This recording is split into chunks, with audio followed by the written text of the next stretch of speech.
And it is on the ballot this November. A lot of people don't know how they're going to vote. Many people do know how they're going to vote, but there are a lot of questions out there. We've already received many from you on Facebook earlier in the day, and we're hoping as we start this discussion with Sheila Polk, who is representing the no on 205, and JP Holyoke, who's representing yes on 205, that we can get your questions. And you'll be hearing what both sides have to say about this issue. It might spark a question you have. Maybe it'll change the way you're planning on voting. Maybe it will cement your decision to vote this way or that way. But regardless, we want to have a very in-depth conversation about 205 regulating marijuana for recreational use. So let's begin really quickly with JP Holyoke, and just a real quick, your selling points for basically legalizing recreational marijuana very quickly. We have a history of prohibition in this country that's been an abject failure in every single regards. So whether somebody is for marijuana or against marijuana, this is really putting forth a pragmatic option of saying we're better off taxing and regulating marijuana than simply leaving that market up to the criminal black market and criminal drug dealers. And by taxing and regulating it, we can then send those dollars to our schools rather than criminal drug organizations. All right, Sheila Polk, I know you disagree with that. Why should people vote no on Prop 205? Well, Proposition 205 is 20 pages long. It's written by marijuana insiders and an out-of-state lobby group.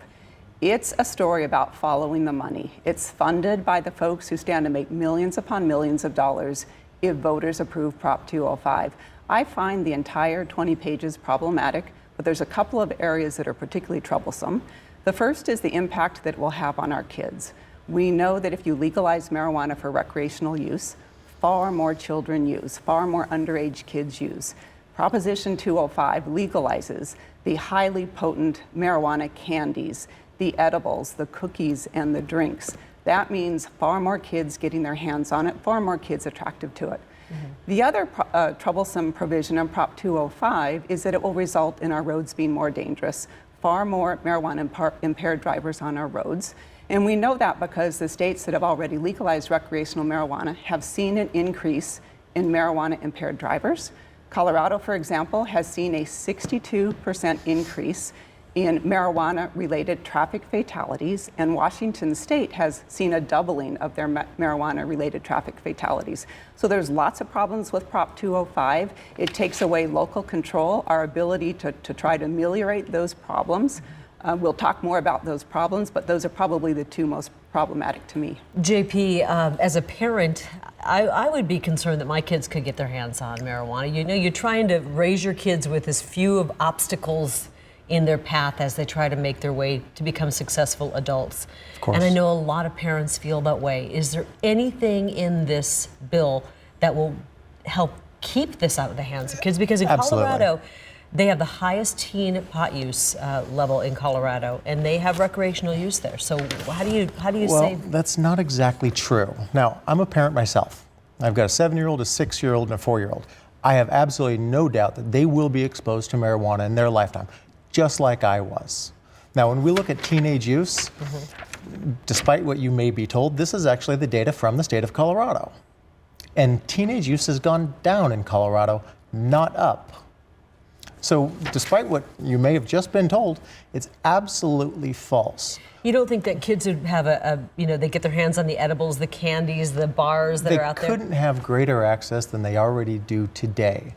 By taking this away from a criminal black market that has an incentive to sell to those teenagers, and instead putting it behind the counter to responsible businesses that are taxed and regulated and have an incentive to keep it away from teenagers, we see the proof. And the proof is right here with the Colorado studies and the Colorado data that what the state of Colorado is saying about themselves. Sheila, how do you want to respond to that? You have basically him saying, no, it's not what Sheila's saying. It's not bad for kids. It's not going to get in kids' hands.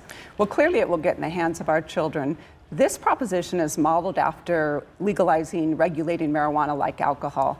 In Arizona today, 74% more of our teens access marijuana than they do, or access alcohol than they do marijuana. That's because alcohol is otherwise legal, and it makes it more accessible, and it makes it more acceptable to kids because they see parents using. Let's talk about that survey from Colorado that Mr. Holyoke just held up for the viewing audience. That's the Colorado Healthy Kids Survey, and actually that survey has very bad news for Colorado in it. The headlines from that survey was that legalization had resulted in teen use remaining flat. But if you dig into that survey, what you find is that's only true if you average across all grades that were surveyed. When you dig, you find that in Colorado, high school juniors and seniors have dramatically increased their use since legalization, 20% and 14%, or I think 19% and 14% respectively. In Denver, for example, in their public schools, every 1 in 3 high school junior and senior is now a regular user of marijuana. And I really want folks in Arizona to think about that, parents in Arizona to think about that. If you have a high schooler and you're sending them to a school where 1 in 3 of their classmates is a regular user of marijuana, what's the influence on your child, and what is your chance as a parent of keeping your child away from marijuana? So that's the one survey that the Yes campaign cites. It actually is bad news for Colorado. But the other survey, which is the gold standard, the National Survey on Drug Use and Health, they've been surveying states for the last 30 years. They are statistically, scientifically validated. And what they track since legalization of recreational marijuana in Colorado is that consistent every year, teens in Colorado have increased their use until in 2014, they vaulted to the #1 spot in the nation, where they are using marijuana on a regular basis at a rate that is 74% higher than the national average. JP, you have to admit if something is legal, whether it be booze, whether it be pot, that you have more access to it. It will be in people's homes where they have kids, and there's a chance that you could have kids get their hands on it, even though it's not legal for them to do so. How do we prevent seeing our kids' grades go down, our kids' motivation go down, the hospital emergency room visits from kids accidentally, ingesting? So all of these scare tactics, and frankly, flat out lies. I mean, what Sheila Polk just told you, at some point we need some integrity in this conversation. I'm a little bit, irate with this, because I would hope, that, especially from a publicly elected official, that we would have greater truth than what you've heard so far today. That's just the simple fact. What do you have a problem with what Sheila just said? Sure, the teenage use side of things. This study is what Colorado says about themselves. This is what Colorado is using, rather than what somebody else is saying about them. And then when we actually start looking at the CDC studies that are coming out, all of them are confirming exactly what we're seeing here. And this is why I carried this notebook around. I see. I said, you don't have to hold this. He said, no, I want to hold this. No, this is really important, because when we look at, for example, this is NIDA, the National Institute of Drug Abuse, Dr. Nora Volkow. And I'll just read from it, because it says, Volkow is surprised that marijuana rates didn't rise from 2014 after the past year's attitude and policy changes surrounding the legalization of marijuana. Quote, all of those factors have led many to predict that there would be an increase in the pattern of use of marijuana among teenagers, and we are not seeing it. This is from NIDA, the National Institute of Drug Abuse, who is their charge and their congressional mandate is to oppose marijuana. But they're saying, no, we're not seeing it. They're saying, sorry, Ms. Polk, what you just said isn't true. So when we look at this isn't a matter of yes marijuana or no marijuana. It's out there. Teenagers for decades, through survey after survey, have reported that marijuana is easier for them to get than alcohol is. This is simple. So do we need to keep this out of the hands of teenagers? Of course we do. But that comes through parental education, not by locking up and imprisoning and arresting otherwise responsible cannabis consumers. I want to talk about it in a little bit, but we do have some questions right now from our Facebook folks out there, and we appreciate your questions. Keep them coming, and let's go to Samia Khan right now with our first question. Samia. Guys, we're getting so much interaction on Facebook. I want to thank all the viewers for sending in their questions. This one comes from Amber, who says, we teach children not to use drugs like the DARE program and anti-drug programs. So now we want to make recreational marijuana use legal and use the money for schools when we teach them not to use drugs in the first place? That's a good question. I think a lot of people, especially parents, feel that way. I mean, there are parents out there who say, oh, I dabbled, I used a little bit of it, but gosh, I just don't want to put this obstacle in the path of my kids. Well, and clearly it is an obstacle. And I'd like to respond to what Mr. Holyoke just said about Dr. Volkow, who is the director of the National Institute of Drug Abuse. First of all, she was referring to that national survey that I talked about. So they were looking at use across all states, including lots of states that don't have recreational marijuana. But that is the institute that puts out the National Survey on Drug Use and Health. So it's interesting that Mr. Holyoke wants to quote her when she talks about national trends, but ignore her when she comes out with a survey that specifically finds that kids in Colorado have consistently used marijuana on an increasing basis since legalization, and that Colorado kids now use marijuana at a rate that is 74% higher than the national average. But I want to go back to that question from Amber, because I think that's the thing that parents need to be thinking about. All the obstacles that our kids face today, do they need one more obstacle? And it comes in the form of a legal drug that we know hurts children, it hurts learning skills. Kids who start using are far less likely to graduate from high school, far less likely to go on to college. Do our kids really need one more obstacle out there that is presented by Prop 205? And keep in mind, Prop 205 is the authorization of a commercial industry privatizing groups such as Mr. Holyoke's that will get to make money selling this addictive, harmful product. Prop 205 is all about following the money, but it's us, it's parents, our kids, it's communities, it's our loved ones who are on our roads, it's local communities that can't ban the pot shops. We are all the ones that will pay the price. Is that true? And I was reading this, and you don't know if everything that you're reading about it is true. That there is nothing in this law that would prevent, say, an HOA from saying, "Look, we're not going to allow people to grow these 6 pot plants in their yard, even though it's a locked-in enclosure." There's no control that you don't allow that kind of control with the wording of this. So an HOA, a neighborhood, a city couldn't say, no, we're not going to allow for the pot to be grown here. So what this statute outlines is that it allows for an individual to grow up to 6 plants in a locked enclosed space. Now, we don't have the definition of that locked enclosed space, but we have a great example of that when we look at the medical marijuana program. And ultimately, this is an expansion of the medical. What is a locked space? Is that a garden with a lock on it? No. So under the medical marijuana program, it can be done outdoors as long as you have 10-foot tall, solid fences. So whether it's a steel fence up to 1 inch thick or it's a concrete fence, but as long as it's a 10-foot tall fence. Or essentially you're looking at indoors. So the idea of an HOA wanting to ban this, does the HOA ban you growing tomatoes in your spare bedroom if you want to? At what point do we have HOAs and cities say, you know what happens in your bedroom is your business, rather than big government saying no? What if it's grown in the backyard, though, or in the front yard in a enclosed pot? No, I think we have to look at what we have as an example, because this is an expansion of the medical marijuana program. This is not going to be accessible to anybody unless they are specifically supposed to be getting into that marijuana. Is it true, though, let me ask you, Sheila, that there's really very little that a city, a municipality, an HOA, a neighborhood can do to prevent pot plants from being grown if they're really uncomfortable with the idea? That is absolutely true. Prop 205 takes away local control over our communities and over our neighborhoods. Prop 205 will not allow cities and towns to ban retail pot shops. Prop 205 will not allow cities and towns to ban growing marijuana in your neighborhoods. Prop 205 allows adults ages 21 and over to grow 6 plants each. So if you've got multiple adults living next door, then under Prop 205, there's more than 6 plants. Interesting, the reference to the Medical Marijuana Act that very clearly defines what those grows look like. Prop 205 does not. All it says, it has to be an enclosed locked space. It does not define that. And so what we can envision, can I finish? So what we can I'll let you have a say in just a second. So you're saying, finish your thought, and then we'll let Jake. Well, clearly people will be able to grow marijuana plants in their backyard.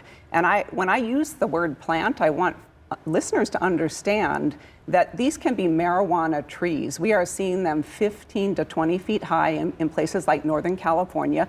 These are plants that have production cycles every quarter, and communities will not be able to ban this in your neighborhoods. Homeowners associations will not be able to ban it because Prop 205 creates a legal right for people over 21 to use marijuana, to possess marijuana and to grow marijuana. And it takes away local control. We will not be able to control our neighborhoods or our cities or towns. Respond to that, and then I want to take another Facebook question. Yeah, I think that this word control, we keep hearing this word control over and over again from the county prosecutor, because this is about big government saying, hey, you can't grow this plant in a locked enclosed space in your home.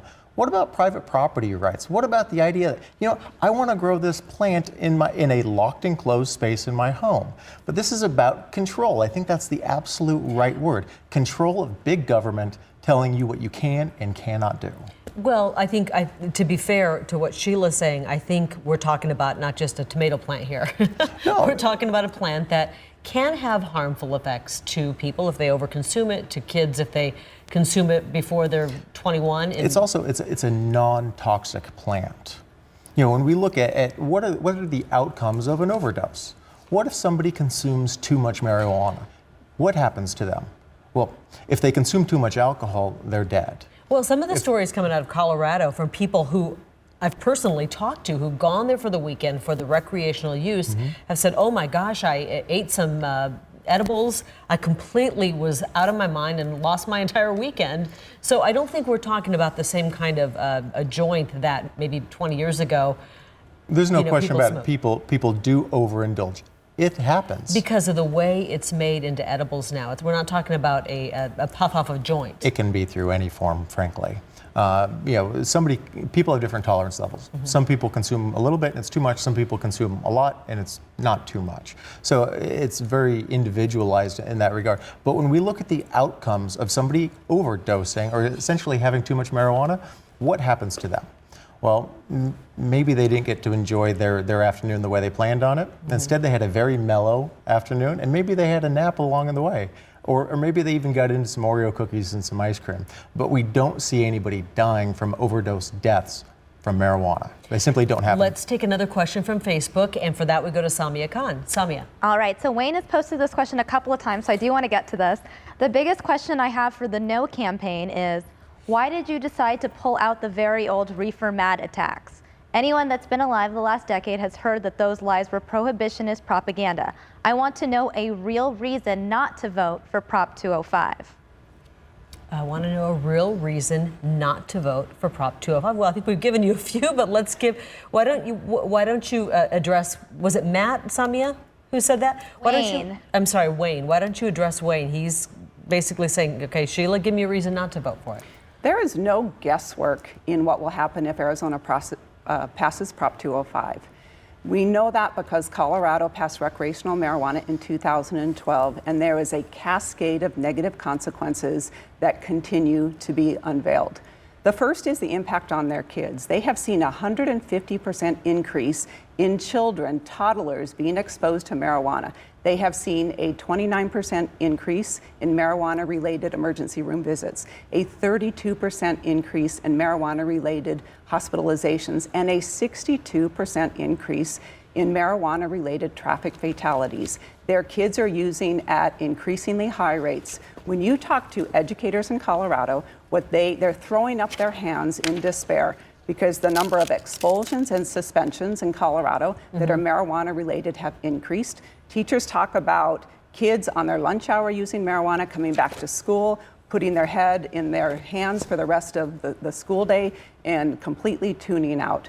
The reality is that Prop 205 is 20 pages long and it's very, very specific.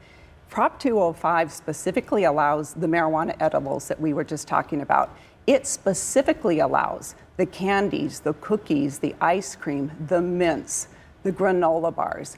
And those products today in Colorado are seeing THC potency rates as high as 60%, even higher in some cases. Now, listeners need to remember the marijuana from the 1960s, the 1970s, had a THC potency rate of about 1 to 3%. Colorado averages 30% today. And again, the edibles have potency rates as high as 60 to 80%. Last year, and just one more point about Colorado. You can't just filibuster the whole thing. Last year in Colorado, nearly half of the marijuana consumed was not smoked, but it was eaten in the form of these edibles that are very attractive to our children. Sure, what she just said was factually inaccurate. Okay, in 30% what point? marijuana, never seen it in my life. I'm a grower of marijuana. I've never seen it in my life. Okay. Simply doesn't. So were you getting it doesn't that? exist. Because you're saying absolutely what she's saying is not true. It's not true. Then we look at the edibles, 60% potency in edibles. I manufacture these things. That is a physical impossibility. Is there anything in this law that will keep those numbers down? Is there any reason it has to be that potent? Can the potency number be brought down? And what if this law isn't working? If the people of Arizona say, whoa, we wanted this to be enacted, but now we're seeing a few trouble areas. What are our hands tied and we're stuck with the law? No, not necessarily. So our lawmakers could change this law? No. No, they can't. how See, would it- Arizona has the Voter Protection Act, Proposition 105, passed in 1998. And I think that some history is important here. Arizona passed medical marijuana in 1996. That was the first time Arizona passed that law. And then the next legislative session, approximately 6 weeks after the vote was passed, the state legislature came in and overturned the medical marijuana law as if the voters had never passed it. I remember that. I was here. Then the next opportunity, 1998, the same sponsors that put up the medical marijuana law in 1996 came back and said, you know what? The state legislature has proven to be irresponsible. We need to take this power away from them so that when voters... The will of the people. The will of the people. Right. When the people say this is what we want, then the legislature cannot come back and But isn't it tamper possible that the people can say, this is what we want, the law The people can rolls out, absolutely and repeal then it they then. say, oh, we didn't see that coming, or maybe we didn't see that. I know in Colorado, the lawmakers there have about 80 fixes that they're trying to make right now. No, that's to not that. accurate. Well, okay, well then you're telling me that everything I'm reading out there is inaccurate. Much of what's being put forth out there is absolutely factually inaccurate. Just because a lawmaker introduces a bill and it doesn't go anywhere, it doesn't change anything, it doesn't get voted on, and it doesn't get passed, doesn't mean that it has validity. Our lawmakers introduce hundreds and hundreds of bills. But you can't deny that they're trying to tweak this law in Colorado. It's not working exactly as they had hoped it would. They have prohibitionists in Colorado as well. And those prohibitionists are absolutely trying to tweak their law, just like they've done in Arizona with trying to tweak the medical marijuana law. All of this is an attempt by those that are opposed to marijuana to simply say, you know what, we're going to go through the legislative process. Now, if Arizona doesn't want this law at some point in time, it can be unwound the exact same way that it was put on the books. That doesn't change. By an initiative. By an initiative, absolutely, it can be taken off the books in the exact same manner. I'm assuming that you take issue with some of what Mr. Holyoke said. Well, let's talk first about, your question was, does Prop 205 put a cap on how potent these marijuana edibles can be? The answer is no. Prop 205 does not cap the potency. And if we look to Colorado this last session, there was a huge effort to try to cap the potency of these edibles at 16% THC, which is quite high. The marijuana lobby fought it and they defeated it. We can expect the same here. The second question was, well, can we change this? Can we tweak this? Can we address the unintended consequences? Again, the answer is no. Initiatives in Arizona are voter protected. That means the governor cannot veto them, legislature cannot repeal them, and the legislature cannot fix all the unintended consequences unless by 3/4 vote from both chambers they can argue that their fix is furthering the purpose. In other words, Arizona voters need to understand we will be stuck with this law. We will be stuck with it permanently. We will not be able to fix all of the problems, all of the negatives, all of the costs that are sure to come our way. So when you vote on this, you really need to read through it and make sure you feel that it's perfect the way it's written, because there's really no changing it. I encourage the voters to read it. Absolutely, please do. I mean, please, voters, read this, because you will see that much of what's being told by the prohibitionist reefer madness crowd simply isn't backed up by what's in the law. In the statute itself, it's very contradictory to what's being put out there into the public. JP, let's take another Facebook question. We've got lots of them, right, Samia? So many questions and comments coming in. This one comes in from Kyle Gallagher. Kyle wants to know, have the number for alcohol-related incidents gone down in Colorado? Hospital visits, fatalities, DUI. For alcohol-related? For alcohol-related. I think he wants to see if there is some sort of correlation between legalizing marijuana and people's use of alcohol. So in other words, if we're kind of guessing here, I think what Kyle might be asking is, if more people are using marijuana, are we going to see less alcohol-related fatalities? I don't know. Do you guys have any figures on that? That's kind of an interesting way of looking at this. I do. One of the arguments of the marijuana lobby was, well, if we legalize marijuana, then consumption of alcohol will go down. That has not proven the case in Colorado. The National Survey on Drug Use and Health, in fact, has found that in Colorado, alcohol consumption remains very, very high. So they are among the highest consumers of alcohol in the nation, as well as the highest consumers of marijuana. So that was a guess by the marijuana lobby. The reality is that using marijuana has not resulted in the states that have legalized recreational marijuana in alcohol use going down. JP. What we have seen, though, is we have seen a reduction in opioid abuse. Now, this country is facing an opioid abuse epidemic. I mean, that's clear as day, and yeah. it's fueling our heroin crisis as well. Are you suggesting that people would get off opioids and That's use correct. this, or Absolutely. use this rather than? They use it instead of and as a replacement for. And we've actually seen this time and time again. In fact, there was some research that came out just this morning. I saw it. I think it came out last week while I was out. Wait, are you suggesting that marijuana is replacement similar for opioids. Similar to heroin as far as? No. I am not suggesting that at all. I am suggesting that it is a replacement for the opioid addiction that we have in this country. So much so that an opioid company, Insys Therapeutics, which is under investigation in 14 states, including the state of Arizona, are the single largest contributor to the prohibitionist campaign. They are funded by, bought and paid for by the opioid manufacturers to fight against marijuana legalization, because we know that marijuana is a far better replacement for opioid abuse. That's that's a lot to digest there. He's basically saying, you're saying follow the money. He's saying we are following the money, and it's going right back to the opioid people. Do you see any truth to that? Well, there's absolutely no truth to that at all. And there's 2 points that I want to address. The first is that our campaign has received a generous donation from a company in Arizona that produces prescription painkillers. The other side has made a heyday of that. I'm proud to receive that money from Insys, that pharmaceutical company, for a couple of reasons. First of all, they are a company based in Arizona, and they understand that if Prop 205 passes, it is bad for business in Arizona and it's bad for families in Arizona, and that's why they've supported our campaign.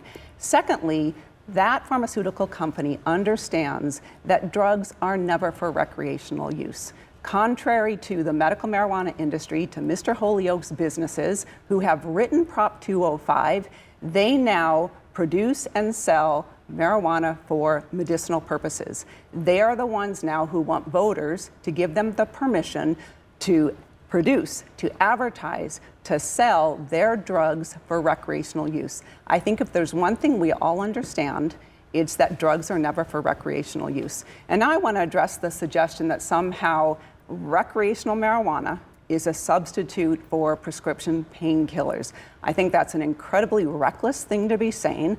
I'm sure that the medical professionals would not agree, and certainly every medical professional agrees that drugs are never for recreational use, which is what Prop 205 is about. They are pushing marijuana for recreational purposes. There are a lot of people out there who have their medical cards for medical marijuana use who would disagree with you on that, and who would say, I've got cancer, I have a debilitating pain, and it has helped me. I'm glad you made that point, because Arizona already has medical marijuana. We've had it since 2010.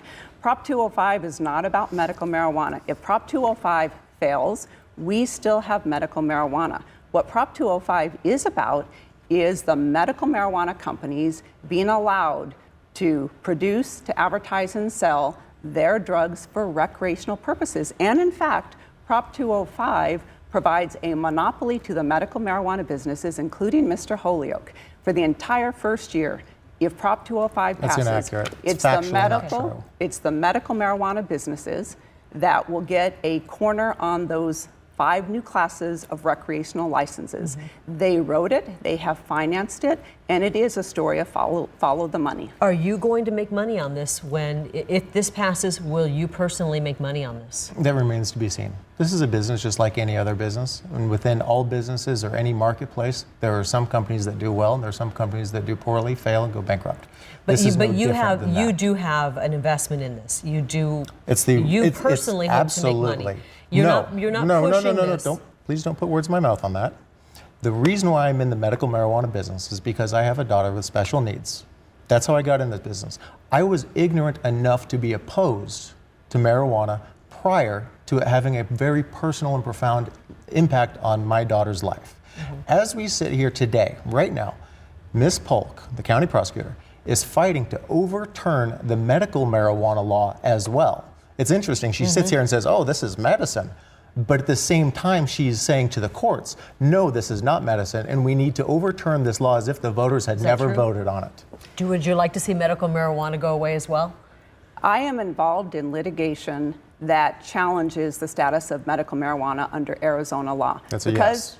As an officer of the court, we have taken an oath to follow both federal and state law. There is a clear conflict between state medical marijuana programs and federal law, which bans all marijuana.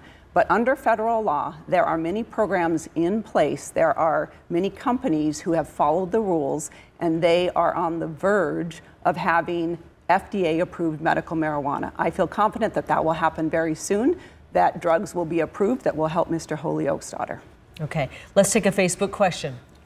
Samia? All right, this question comes from Eric Johnson. Eric wants to know, will the Arizona medical marijuana program be affected by the passing of Prop 205, and if so, how? I think we kind of just answered that one.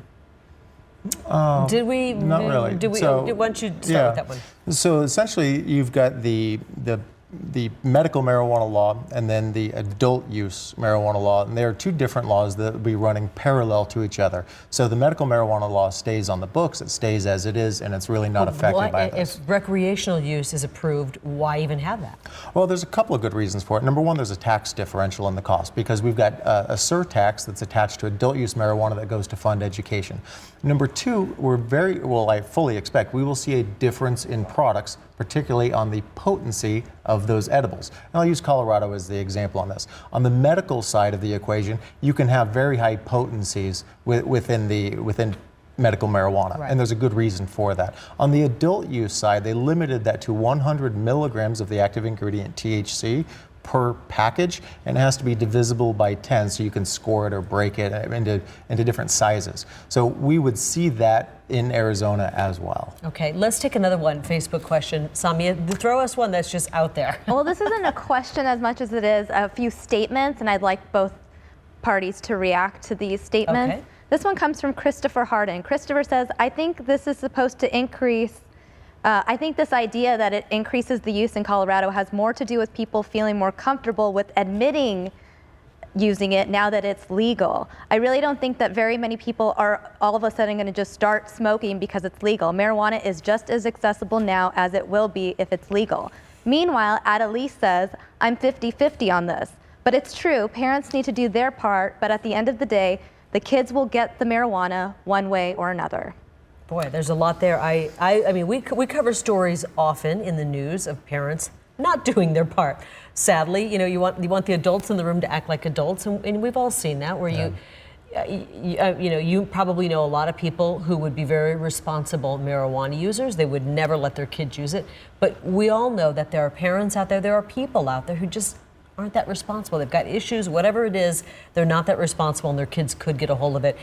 And you kind of worry about that. I know as somebody who covers news that we'll be seeing more stories that are related to that. Let's talk about what Samia just said. And it looks like you have your notebook open like you are ready. So why don't you start? So there's the question of these self-reporting surveys. And it's really interesting. Here in Arizona, the possession of any amount of marijuana is a felony charge. So when we go out in these surveys, go out and say, have you consumed marijuana within the last 30 days or 6 months or whatever it is? I find it fascinating that anybody would ever say to some anonymous person on the telephone that I committed a felony recently. I mean, so we expect, after legalization, people are willing to be honest with their marijuana. Because it's more acceptable. They don't have to worry about the job. Well, because they don't have to worry about the county attorney coming and charging them with a felony for having answered a survey question in a particular way. But this is really interesting when we look at what Colorado said, going back to the point of, maybe this is just people's self-reporting difference. John Hickenlooper, the governor of Colorado, who is an ardent foe of their legalization, their Amendment 64, he recently said, the people who used to be smoking it are still smoking it. They're now just paying taxes. The people who didn't smoke it still aren't. We haven't seen a spike. But I think there's a real expectation from people, even that don't smoke it, you shouldn't go to jail, and it isn't that much worse than whiskey or beer. That's a good point. You want to respond to what the governor of Colorado said? Well, first of all, the governor of Colorado, Governor Hickenlooper, has advised all states. He has said, what is your rush? Don't legalize it now. Let us be the guinea pig state. We're experimenting with it. We all know that data takes somewhere from 5 to 10 years to catch up with what's going on in a community. So Hickenlooper has clearly told all the other governors, don't rush into this. And he has clearly said it is consuming his time, and the mayor, the Denver mayor, for example, has clearly said it's consuming all of his time. But I want to respond to this comment about the survey, and is it just that people feel more comfortable? Again, the National Survey on Drug Use and Health, it is scientifically, statistically validated. It is not, by the way, a telephone survey. It is a household survey where the person participating is guaranteed anonymity. It's been done for the last 30 years. I've never seen anybody scoff at that survey. It clearly is the gold standard. And it clearly finds that kids in Colorado are using marijuana on a regular basis at a rate that is 74% higher than the national average. And by the way, it's not just kids in Colorado. Everyone in Colorado, the entire state, is now #1 in use rates for all age categories. So for example, young adults in Colorado, ages 18 to 25, they are using marijuana on a regular basis at a percentage of 31%. That's nearly 1 in 3 young adults in Colorado, now regular users of marijuana. And here's what I hear from